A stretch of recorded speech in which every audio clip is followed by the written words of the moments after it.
Alors, c'était l'histoire une Polonaise qui a été, pendant la guerre, prisonnière en Algérie. Et elle a réussi, elle avait un bébé d'1 an. Et avec ce bébé, elle a réussi à se sauver. Et elle est arrivée à Alger et elle avait 10 dinars dans la poche. 10 dinars. Et elle n'avait pas du tout d'argent pour acheter, de manger ou quelque chose. Et elle a dit, il faut que j'utilise mon dernier l'argent pour aller acheter du lait pour ma fille. Sa fille. Et puis elle va dans une boutique et c'était des moussabites qui étaient là. Alors, et comme il y avait des moussabites qui avaient beaucoup de boutiques à Alger, alors elle donne son 10 dinars pour acheter le lait. Et le gars qui l'a encaissé, il lui a rendu sur 100 dinars. Alors ça veut dire qu'elle se trouvait avec beaucoup d'argent. Ouais.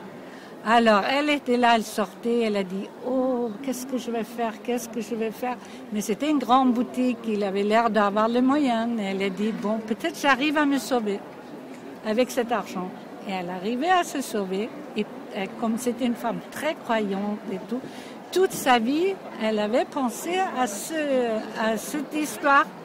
Et plus tard, sa fille, elle s'est mariée et son mari est venu comme compagnon pour travailler en Algérie. Et la maman, elle est revenue. Et elle avait une seule idée dans la tête, d'aller trouver, elle savait c'était près d'El Biar ou elle savait pas, ouais. Et elle a trouvé une boutique et elle a dit, je me rappelle, il y avait des gros lunettes, il y avait des chapeaux comme ça. Ouais, un petit barbe. Il savait très bien. Et alors, j'en dis, c'était une boutique Moussabite. Oui, bien sûr, c'était une boutique Moussabite.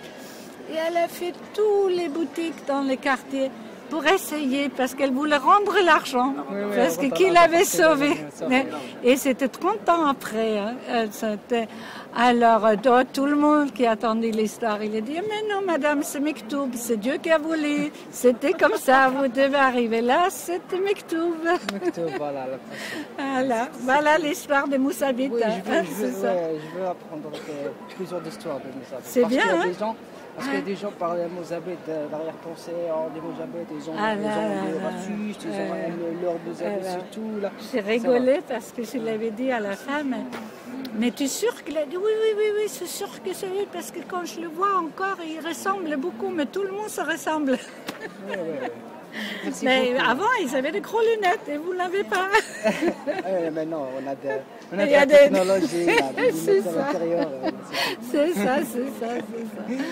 Mais nous, on a gardé super. On traversait, on habitait en Kabylie. Dommage, on n'a pas des photos.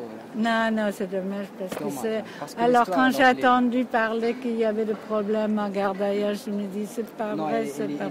Ça va maintenant? Non, il est très bien. Inch'Allah la baisse, comme on dit.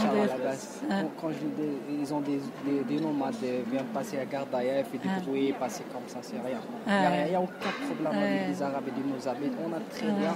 Mais il y a des nomades qui viennent passer à Gardaïa, ils font du bruit avec des Arabes, ils ont habité à Gardaïa, il y a quelques problèmes avec des Moussabite. Et maintenant, c'est bien, parce qu'il a trouvé qu'il n'y a pas des Arabes originaux. Ils ont des nomades qui viennent de passer avec les animaux. Très bien. Je suis contente parce que vraiment, j'avais peur qu'il y avait des... Merci beaucoup. Merci beaucoup. À votre pays. Il n'y a pas de problème. Merci beaucoup.